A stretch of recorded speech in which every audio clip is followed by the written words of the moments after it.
A brand new Call of Duty is already selling for $35, ladies and gentlemen. Not after a year, not after a flop sequel, but weeks after launch. Xbox spent nearly $70 billion on Activision, and Black Ops 7 is collapsing in real time. This is bad, guys. And why does this matter? Well, because Call of Duty isn't supposed to fail. It's Call of Duty. Even the worst Call of Duty games still sell massive numbers. That reliability is exactly why Microsoft paid $70 billion for Activision Blizzard in the first place. It was supposed to be a good investment, like a win-win for them. Black Ops 7 breaks that assumption. This isn't just a bad release, guys. It's a warning sign that Microsoft cannot ignore at this point. They are in the red. This is the danger zone, and it doesn't look like they're going to be able to get out of this anytime soon. Like I mentioned, GameStop is selling this game for $35 now, weeks after its release. In fact, there was already a discount during Black Friday weekend. This is the second one. And again, it hasn't even been out that long. Black Ops 7 is a disaster, guys, by Call of Duty standards. There's no ifs, ands, or buts. I don't want to see the cope about this. Let's start with the reception. The user score is its lowest. I think it's floating around 1.6 out of 10. The users, usually you don't get a low user score and then a low critic score. But in this case, both are low. The critic score is also 67. Usually you see one higher or one lower. They're never usually in agreement because most of the time critics are idiots and they like stuff that's trash and they hate stuff that's good. So I usually count the user score. If a game user score is really high, I'm like, you know what? That must be good because the critics hate it. Well, a user score of 1.6 out of 10 and a critic score out of 67, that's ugly. But reviews don't kill Call of Duty. There's plenty of games out there that have gotten bad reviews in the past and they still sell well. Sales is what kills it. That's the factor right here, guys. That's why when you guys cope for other games like Ghost of Yote, you're like, well, I enjoyed the game. Guess what? Sales are different, bucko. Sales are different. Sales do bad. Sales don't do good enough for the company. It doesn't matter how good the game is, how much you enjoyed it. Because at the end of the day, numbers matter. Corporations want money, okay? If you're not making that cash money, they're going to put you to the side. Or they're going to think that there's something bad going on here. And Call of Duty Black Ops 7 is trash at this point. The price collapse over this game is 110% the smoking gun. What's wrong with this, guys? It's the part that you cannot spin at all. Black Ops 7 hasn't even been out that long, like I said.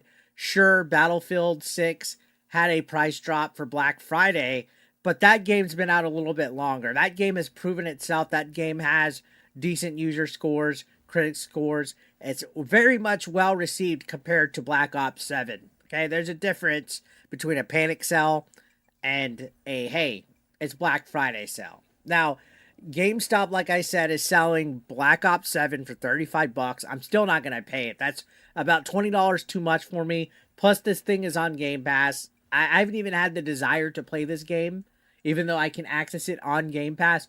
I've had zero desire to play this game. And apparently, Best Buy is also dumping Steelbook editions around $40. So you might as well just spend the extra $5 cash, getting yourself a nice little Steelbook if you want to buy it. Meanwhile, look at some of these previous Call of Duty games. You got some of these, like the World War II one that is 8 years old. It's still sitting at a nice 60 buckaroos. Modern Warfare 3, still sitting at 60 buckaroos. That tells you everything, guys. This whole $35 price drop, it's not a sale. It's literal liquidation. They need to get copies moved. They need copies to get out there and sold so they can make their money back, okay? Retailers don't slash a brand new Call of Duty unless the demand for this game has already collapsed. And if you've been paying attention to the channel, it has collapsed. This game has been doing terribly. It's been rough since day one for these guys. They can't do anything right when it comes to Call of Duty. And it's like, oof, Big oof here, guys, with a side of French fries. And the numbers are confirming it, guys. Let's put hard data or data. Data or data. Let me know in the comments which one do you say.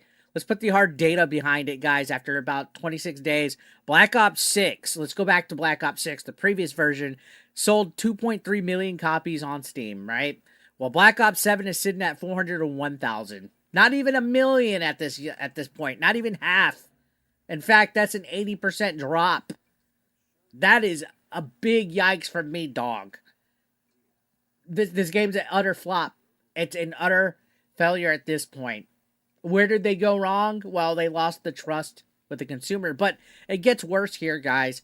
The player counts are 80% lower than Modern Warfare 2, which came out in 2022.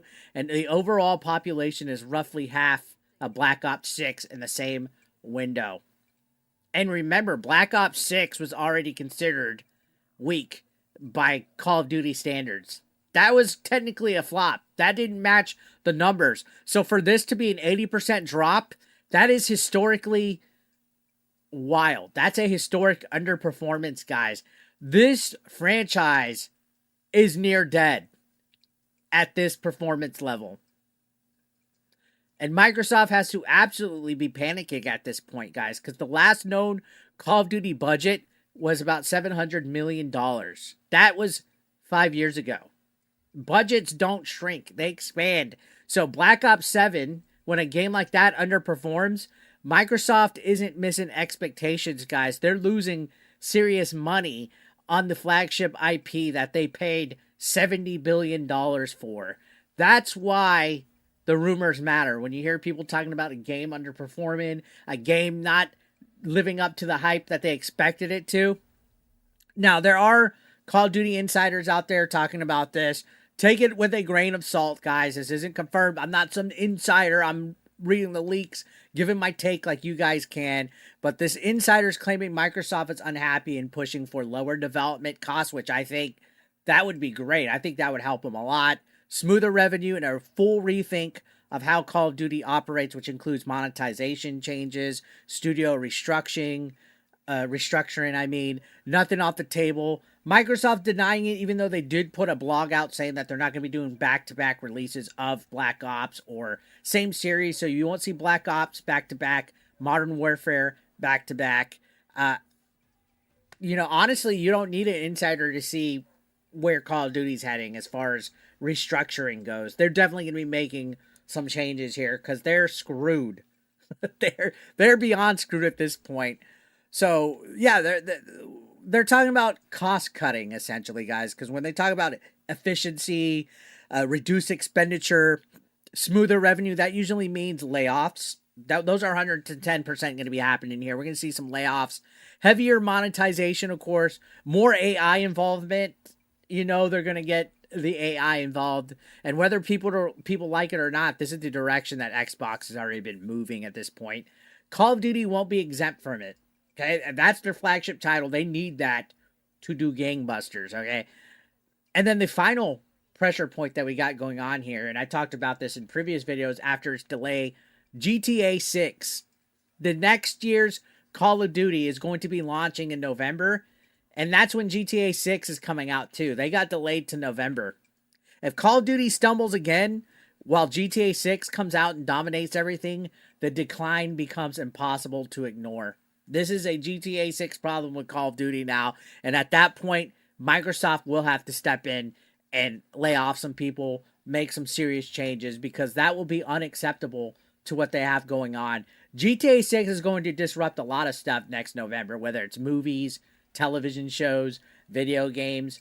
That's a cultural event in its own. And Call of Duty's in trouble. As a matter of fact, I think they're already shafted. They might as well delay the next Call of Duty and move it to a next month. Try to get this out maybe a year and a half from now. Maybe even just skip the next year. Do you really need to do it that much? Maybe give it a rest. Maybe people are just fatigued from Call of Duty. I don't know, guys. That's just me. I'm not a multi-billion-dollar company. I guess I don't know what I'm talking about. But Black Ops 7 isn't just disappointing, guys. It's the first real sign that Call of Duty's too big to fail era might be over. Okay, too big to fail doesn't exist anymore with this. When your brand new $70 billion investment starts getting dumped for 35 bucks weeks after its launch, that's when executives start making drastic decisions. And we're going to be seeing some interesting stuff here soon, guys. So, what do you think? Is this just one bad Call of Duty, or is this the beginning of a bigger collapse? Let me know in the comments down below. Make sure you guys hit that like button so this video can spread out to more people in the algorithm. And if you haven't subbed yet, hit that subscription button. It's free to do so. We're on the road to 100,000 subs. I will see you on the next one, guys. Thank you so much for watching. As always, peace out.